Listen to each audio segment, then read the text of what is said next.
Halo Rebahaners, dimanapun kalian berada, bagaimana kabarnya? Kembali lagi bersama saya John Steele in the house. Dan tidak pernah bosan memberitahu bahwa saya selalu menjedok in the house tiap hari. Kali ini saya akan merangkum sebuah film bergenre thriller yang dirilis pada tahun 2008 berjudul Eden Lake. Film ini dibintangi oleh Michael Fassbender yang pernah jadi Magneto muda di film X-Men. Terus ada Kelly Reilly yang jadi tunangannya Watson di film Sherlock Holmes. Pada awalnya saya sempat pesimis tentang film ini yang terlihat seperti film drama thriller remaja biasa. Namun saat melihat Michael Fassbender yang main, saya coba untuk nonton dan hasilnya cukup seru. Jadi tanpa berlama-lama, karena besok saya harus ke Jerman untuk memenuhi undangan hajatannya Michael Schumacher. Jadi langsung saja pasang handsfree, simetriskan posisi rebahan, kencangkan celana Anda, stop ngupil, selamat menonton dan checking.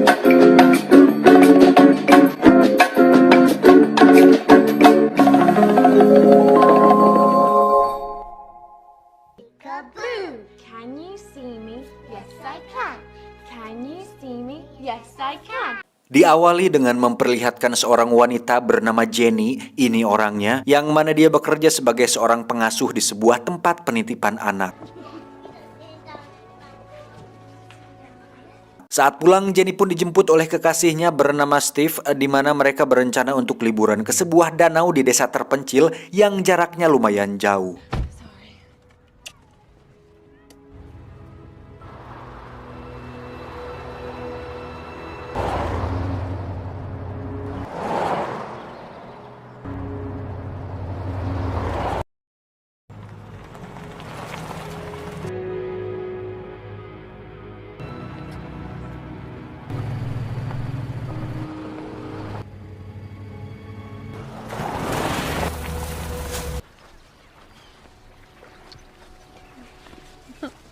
Singkat cerita, mereka pun terlihat sudah sampai di danau tersebut dan langsung menikmati indahnya alam dengan rebahan tepat di tepian danau. Namun liburan mereka sepertinya tidak terlalu menyenangkan karena ada sekelompok remaja yang menyetel musik dengan cukup keras dan seekor anjing yang bolak-balik menghampiri Jenny.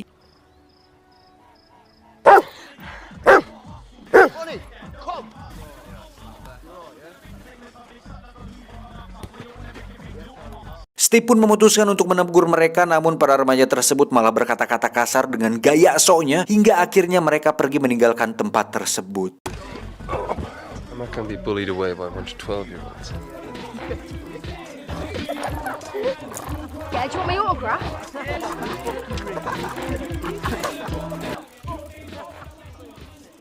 Singkat cerita, malam pun tiba. Steve dan Jenny pun memutuskan untuk bermalam di sana dengan mendirikan tenda sekaligus merasakan pengecoran di alam terbuka. Waduh.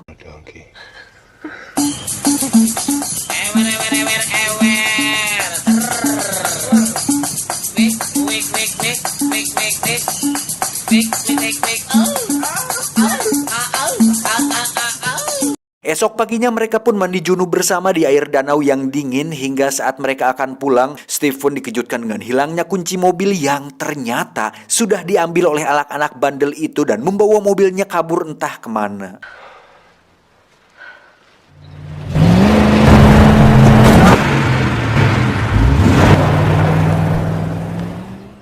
Tak punya pilihan lain, Steve dan Jenny pun memutuskan untuk berjalan kaki hingga saat malam hari tiba. Mereka berdua pun melihat anak-anak tersebut sedang berpesta sambil meminum minuman keras.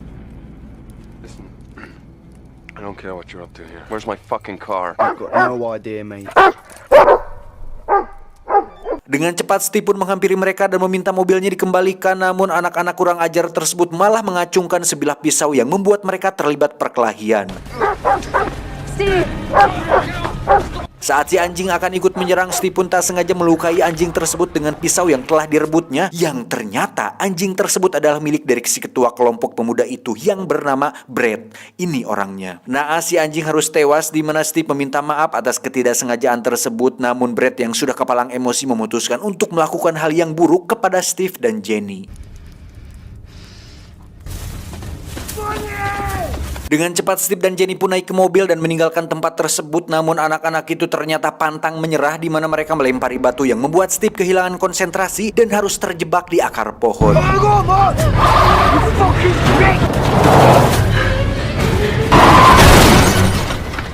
Dengan keadaan itu, Steve pun menyuruh Jenny untuk sembunyi sampai situasi benar-benar aman. Namun apa yang terjadi, anak-anak bandel tersebut ternyata membawa Steve dan mengikatnya, kemudian menyiksanya bergiliran, di mana tindakan tersebut sama sekali tidak mencerminkan seorang remaja pada umumnya. Sumpah, kalau kalian nonton sendiri filmnya atau udah pernah nonton filmnya, pasti ikut emosi, asli.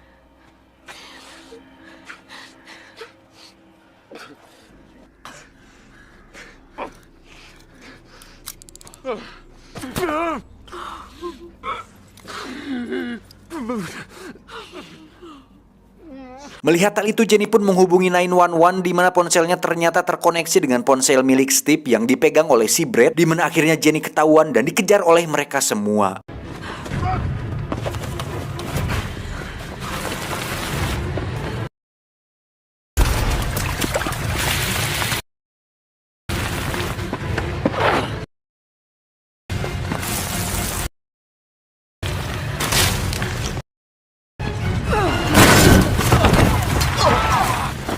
Beruntung sebagai seorang pengasuh yang terbiasa ucing sumput dengan anak-anak kecil, Jenny berhasil mengelabui mereka dan bersembunyi dengan baik yang tanpa mereka semua sadari, Steve sudah kabur dan lolos dari ikatannya. Dengan sebatang besi, Steve pun bersembunyi dan hampir saja melukai Jenny. Namun dengan cinta dan chemistry batin yang mereka miliki, Jenny pun membantu Steve bersembunyi di sebuah pacilingan atau gubuk. Namun tak lama muncullah Brad dan kawan-kawan yang membuat mereka berdua panik. Sebuah keberuntungan kembali terjadi berkat profesinya sebagai seorang pengasuh anak-anak, di mana Jenny terpaksa mengajak Steve untuk sembunyi di dalam air yang tentu saja akan membuat perih dan sakit pada luka di tubuh Steve. Setelah dirasa cukup aman, Jenny pun meletakkan Steve di semak-semak sementara dia akan mencari bantuan.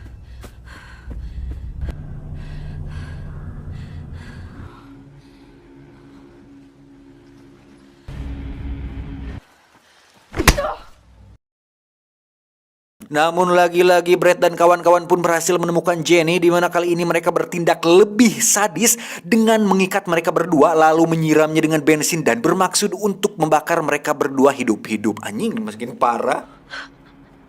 Paige, get filming. Oh, look at you. Dan walaupun Steve seorang mutan yang mampu mengendalikan medan magnet dan bersahabat dekat dengan Profesor X, dia pun tak bisa berbuat banyak karena dengan kondisinya yang sekarang, mustahil dia bisa kabur. Karena ikatannya terbakar, Jenny pun berhasil lolos dan kabur dari mereka. Namun yang membuat Jenny sangat terpukul adalah kematian Steve yang tidak seharusnya terjadi.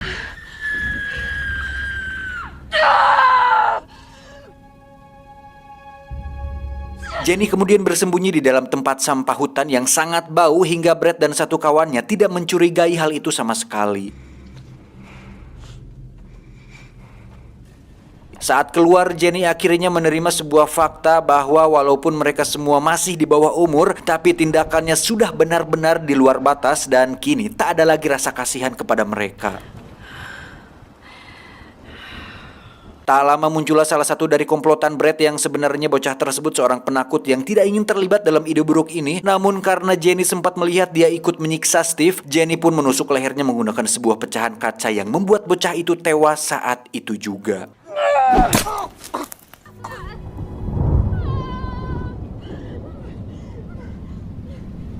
Saat malam tiba, Brad dan kawan-kawan pun menemukan jasad si bocah tadi sudah terbujur kaku, di mana salah satu temannya berniat untuk menelpon polisi. Namun hal itu mendapat kecaman dari Brad yang langsung memukulnya dan menginjak kepalanya beberapa kali hingga dia meninggal dunia.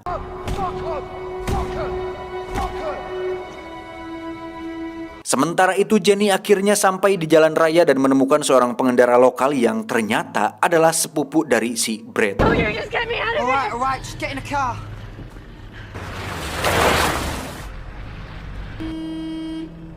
Fuck. Saat melihat Brad datang, Jenny pun dengan cepat mengambil alih kemudi dan kabur dari sana, di mana dia sempat menabrak seorang gadis yang merupakan anggota dari komplotan si Brad yang membuatnya tewas di tengah jalan.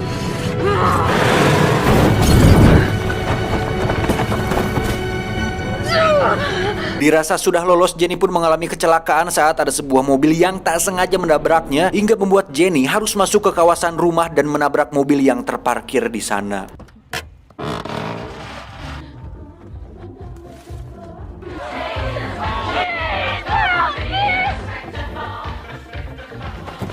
Dan faktanya orang-orang itu adalah orang tua dari anak-anak bandel tersebut, di mana Jenny secara tidak sengaja justru masuk kembali pada situasi tidak aman. Dan benar saja, saat mereka mencoba menolong Jenny dan menyuruhnya membersihkan diri, muncullah Brad yang mengatakan bahwa Jenny sudah membunuh teman-temannya tanpa dia menceritakan kronologi yang sebenarnya. Trying to get away, they killed Steve. Bukannya tak berbuat apa-apa, Jenny pun berusaha menjelaskan semuanya, namun dengan status Brad yang masih anak-anak, orang tua anak-anak tersebut pun tentu tidak mempercayai bahwa anak-anak mereka akan tega melakukan hal-hal keji seperti itu. Hingga saat salah satu orang tua terlanjur menelpon polisi, ayah dari si Brad pun menyuruh Brad untuk masuk kamar, sementara dia bersama teman-temannya akan membunuh Jenny di kamar mandi dan menyelesaikan apa yang telah dimulai oleh anak-anaknya. Brad sendiri menghapus semua rekaman video saat mereka sedang menyiksa Steve, di mana itu merupakan satu-satunya barang bukti yang bisa membuktikan bahwa Brad dan kawan-kawannya bersalah. Dan nampaknya sang sutradara ingin ending yang membuat penonton emosi dengan membiarkan ABG labil tetap hidup dan membuat protagonis kita kalah dalam film ini. Tamat ending yang lagi-lagi membagongkan. Secara keseluruhan ceritanya cukup menegangkan dan cukup membuat adrenalin saya secara pribadi terpacu. Namun ending bagong seperti ini justru mengingatkan saya pada film thriller dan gore pada umumnya seperti Wrong Turn, Leatherface yang kemarin tuh, Saw, dan masih banyak lagi. Entah ingin membuat penonton penasaran agar dibuatkan film keduanya, justru saya pribadi malah dibuat gregetan. Bisa nggak sih bikin film yang endingnya puas kayak film Korea berjudul I Saw the Devil? Udah nonton kan? Dimana penjahatnya atau psikopatnya berkali-kali disiksa, dilepaskan lagi hingga akhirnya dieksekusi. Itu tuh ya baru dapat gregetnya. Kayaknya cuma film I Saw the Devil satu-satunya film psikopat yang bisa membuat saya puas. Coba kalau dalam film ini pas adegan si Steve dibakar, tiba-tiba muncul predator di atas pohon. Terus saat si Jenny-nya kabur, si predatornya turun dari pohon dan menembak mereka dengan senjata plasma. Gak langsung dibunuh, tapi diburu dulu sampai ke tengah hutan. Terus saat mereka sudah ketakutan, disikatlah satu persatu. Nah, abis itu giliran Jenny yang diburu. Terus Jenny loncat ke danau, melumuri tubuhnya dengan lumpur. Final battle deh sama si predatornya. Pasti endingnya memuaskan. Keren sih keren, cuman absurd. Tapi terlepas dari endingnya, sangat sayang sekali film ini tidak menceritakan lebih dalam tentang sosok si Brad dan kawan-kawannya. Kenapa mereka bisa sampai senekat dan sesadis itu? Oke lah, anjingnya si Brad mati, terus dia emosi seperti John Wick dan ingin membunuh Steve dan Jenny. Cuman menurut saya masih kurang gitu motivasinya kalau cuman gara-gara anjingnya mati doang mah. Soalnya kan mereka masih bocah. Kalau John Wick mah udah jelas-jelas pembunuh bayaran yang diganggu pas istrinya meninggal. Kalau ini mah seperti agak kurang motifnya, kecuali si Brad dan anak-anak ini korban dari penyiksaan orang tua atau anak-anak yang terkena masalah berat di lingkungan sosialnya. Cuman pas lihat orang tuanya di ending, kayaknya enggak tuh, mereka dari keluarga baik-baik saja. Apalagi terlihat mereka sedih kehilangan anaknya. Apalagi ini si ayah si Brad nih yang rela mengotori tangannya untuk membunuh Jenny agar si Brad gak dimasukin ke penjara. Atau memang jangan-jangan si Brad ini drill psikopat, mungkin punya jiwa-jiwa pembunuh sejak kecil. Entahlah, tidak diceritakan di film. Intinya pesan yang bisa kita ambil dari film ini adalah kalau mau liburan itu cari tempat yang rame, ada warung sama deket minimarket atau swalayan. Jangan liburan ke tempat sepi, apalagi niatnya maksiat kayak si Steve sama si Jenny ini. Mungkin hanya itu yang bisa saya sampaikan buat kalian. Jaga kesehatan, jangan lupa makan, istirahat yang cukup agar kuat dari berbagai penyakit, apalagi sekarang lagi pandemik yang belum berakhir nih, sampai kapan ini? Itu aja sih. Saya John beserta tim IQ7 cabang Uruguay mengucapkan terima kasih dan sampai jumpa di video selanjutnya. Adios. Akun PUBG Adolf Hitler.